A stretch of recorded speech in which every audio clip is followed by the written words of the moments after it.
कुछ लिखवाया था ना इसमें?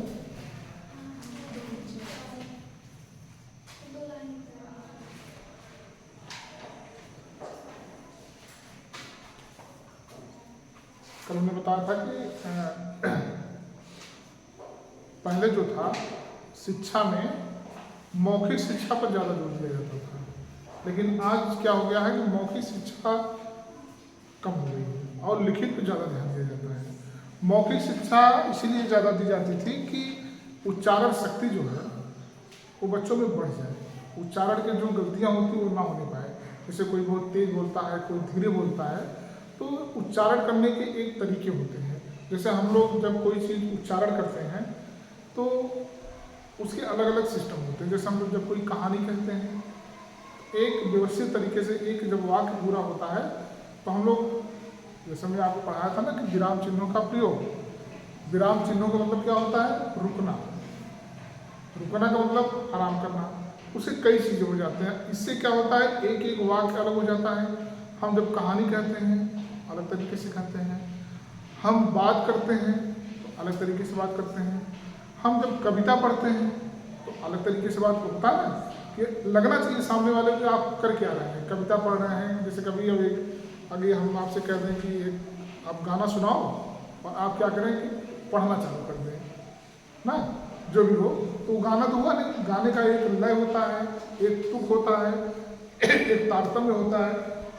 तो ये उच्चारण के तरीके हैं कि हमें कविता कैसे कहना है, हमें गाना कैसे गाना है, हमें गद्य कैसे पढ़ना है, हमें अपनी बात कैसे कहनी है, और हमें झगड़ा कैसे करना है। झगड़ा का कोई कोई कोई विराम नहीं होता है। सामने वाले को जितना आप चिल्ला के दाद दीजिए उतने बड़े आप अच्छे हैं। अगर आप उसको बोलने का मौका दिए, झगड़ा नहीं तो होता है कि कुछ लोग करते क्या है, बिल्कुल एकदम नॉन स्टॉप, आप क्या बोल रही हो सुनेंगे ही नहीं, उनको अपनी बात कह देना है। तो ना उसमें पूर्ण विराम है, ना अर्ध विराम है, ना कोई विराम नहीं है। बस सांस लेने की अगर जरूरत ना हो तो वो आदमी स्टॉप भी ना हो लगता है ना। तो ये उच्चारण के तरीके हैं, और ये उच्चारण के तरीके हमको बताते हैं कि हम क्या चीज़ उच्चारित कर रहे हैं। भाई अगर कोई गाता है तो हमको पता लग जाता है ये गाना गा रहा है या कविता पढ़ रहा है। कहानी अगर आप सुनते सुनाते हैं तो उसको हम लोग अलग तरीके से बात करते हैं। तो हम लोग देखेंगे कि उच्चारण में कैसे कहते हैं। लास्ट लाइन क्या है? हाँ, जिसके कारण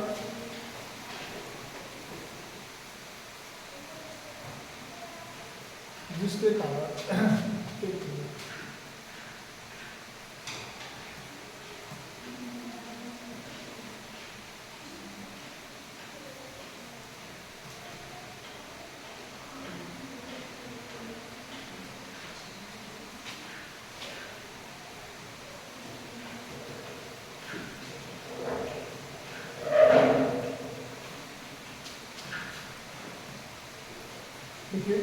कारण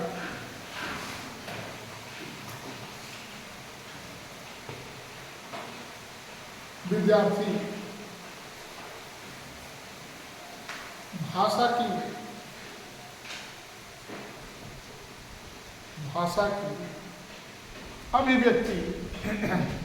भाषा की अभिव्यक्ति ठीक प्रकार से नहीं कर पाता।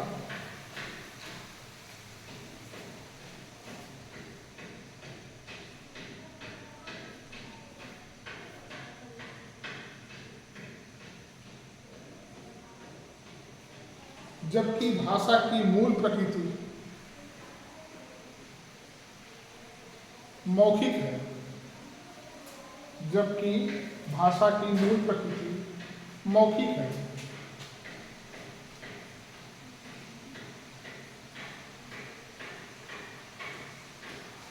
और बोलने की शुद्धता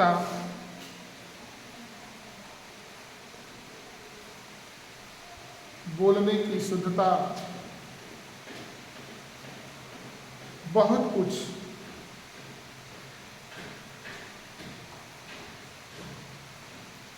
कुछ उच्चारण पर निर्भर करती है।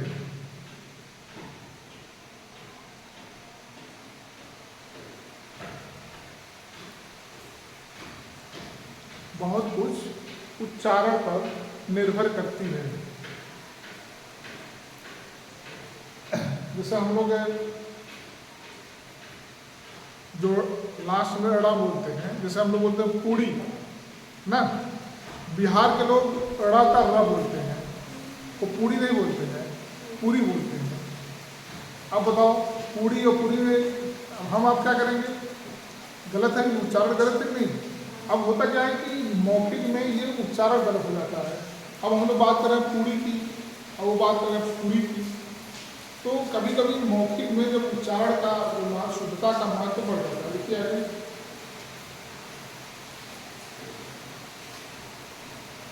अतः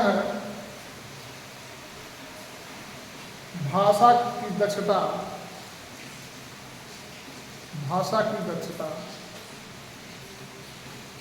प्राप्त करने के लिए, भाषा की दक्षता प्राप्त करने के लिए उच्चारण का स्पष्ट होना अति आवश्यक होता है।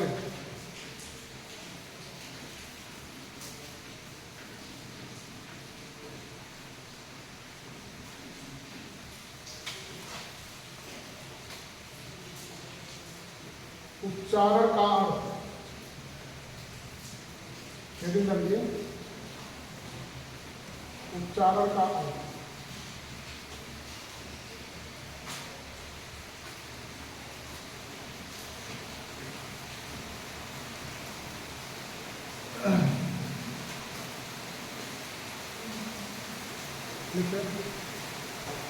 उच्चारण का शाब्दिक अर्थ है, उच्चारण का शाब्दिक अर्थ है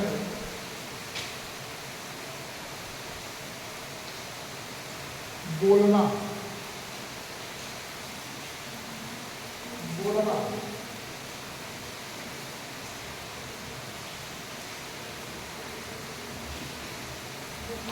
इस बोलने में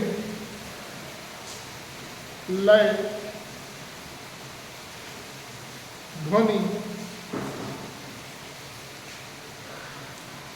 और तारतम्य का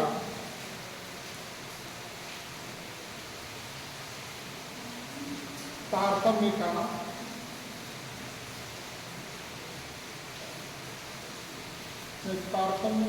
मतलब है तारतम्य, गति, बल,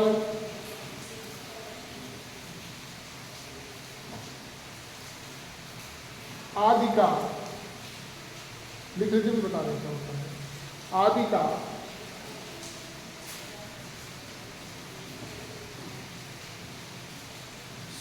समुचित प्रयोग करना ही, आदि का समुचित प्रयोग करना ही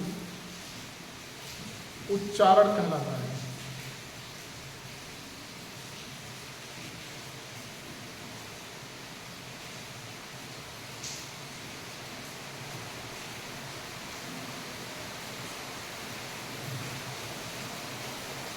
अभी जितना से लिखा जाऊँ तो ये सब कठिन है इसमें। तारतम्य है, तारतम्य मतलब तो सिस्टमेटिक, व्यवस्थित, और कोई सब गति होगा, बल होगा, ठीक। तो हम लोग जब बोलते हैं किसी चीज़ को तो उसमें ध्वनि, बल, गति, लय, तारतम्य, विराम, इतने चीज़ों का हम लोग प्रयोग करते हैं।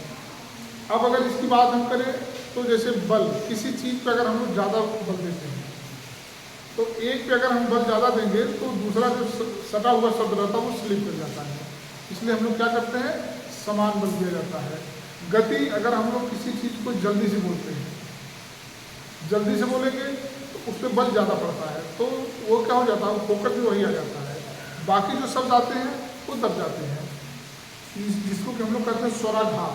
एक स्वर पे ज़्यादा बल देने से दूसरे स्वर पे आघात जाता है, मतलब आघात मतलब दबता है वो, तो उसको कहा जाता है स्वराघात। मतलब कि किसी एक शब्द पे जब आप अधिक बल देते हैं तो दूसरा शब्द पे स्वराघात हो जाता है। तो इस तरीके से लय भी होती है, विराम भी होता है। इतने चीज़ों को मिला करके हम लोग उसको क्या करते हैं, उच्चारण। मतलब कि जब हम कोई चीज़ बोलते हैं, अब जैसे हम आपको पढ़ा रहे हैं तो हमारी जो गति है ठीक 19-20 अलग होता है। अब एक चीज़ अगर आपको हम कुछ चिल्ला के बोले, एक धीरे से बोले, तो ये गलत है। किसी शब्द को जैसे हम बोलते हैं बोलना, ये तो ठीक है। अभी अगर हम बोलते हैं आपको कि बो लना, कोई मतलब निकला आपका, इसका मतलब कि हमने इसको ज़्यादा फोकस कर दिया और इन दोनों पर क्या हो गया, स्वर पे आघात गया, मतलब इनको वो महत्व नहीं मिला। और उसी तरीके से लय भी होती है, गति होती है, विराम चिन्ह होता है। जब हम एक वाक्य पूरा कर लेते हैं, एक शब्द पूरा कर लेते हैं, तो हम लोग थोड़ा सा क्या करते हैं, रुक जाते हैं ना। तो इन सब चीज़ों को मिला करके हम लोग क्या करते हैं, उच्चारण।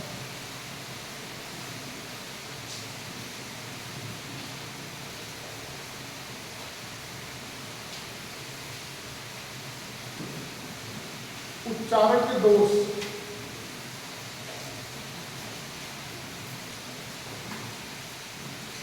उच्चारण दोष के कारण है,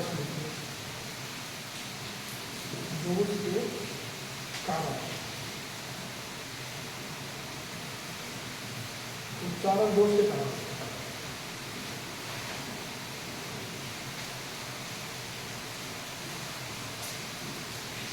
तो ध्वनि जो होती है,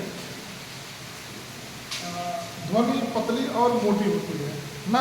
जैसे कहा जाता है कि लड़कियों की ध्वनि पतली होती है और लड़कों की ध्वनि मतलब आवाज़ मोटी होती है। क्या कारण होता है इसका? इसका क्या कारण होता है? नहीं मालूम।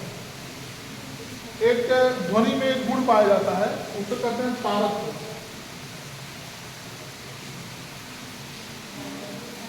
सुने नहीं कभी ना? नहीं सुने, सुनिए। लड़कियों में या औरतों में, औरतों की ध्वनि में तारत्व ज़्यादा होता है।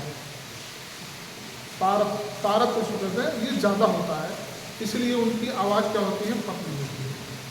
तो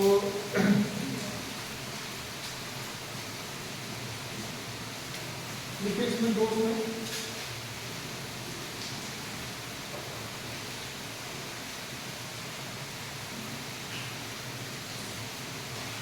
नंबर 1, जीभ दबाकर, जीभ दबाकर उच्चारण करना।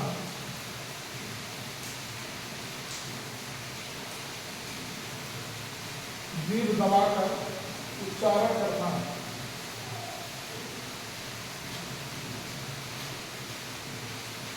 वर्णों को जल्दी जल्दी बोलना।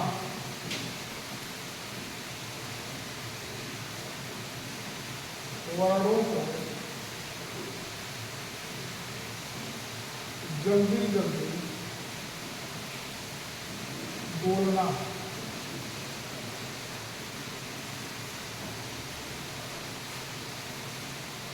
रुक रुक कर बोलना।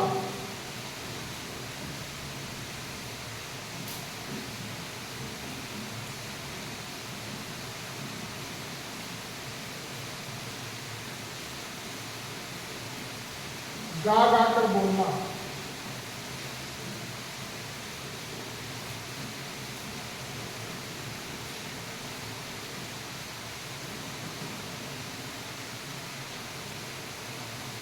तुतला कर बोलना।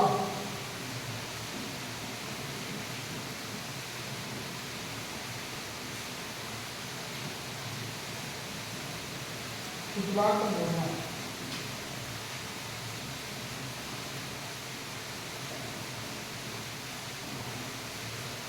स्वराघात। स्वराघात।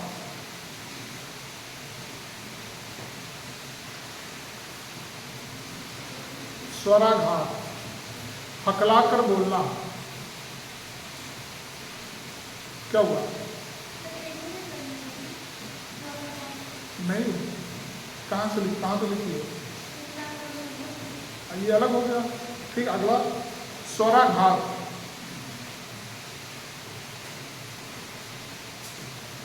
अगला हकलाकर बोलना।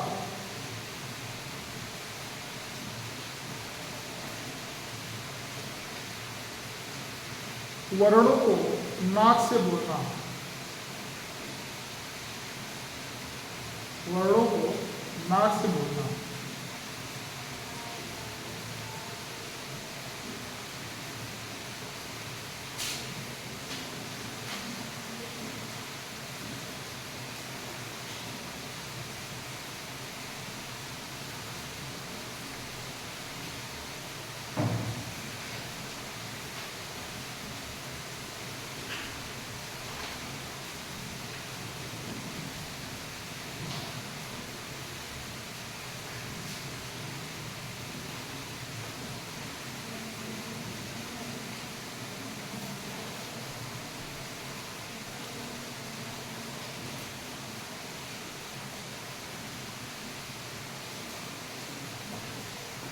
अगर हम लोग निवारण की बात करेंगे तो जो ये कारण है इसी को दूर कर लो, इसका निवारण आ जाएगा।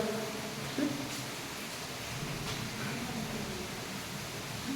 निवारण आप लोग लिख लीजिएगा।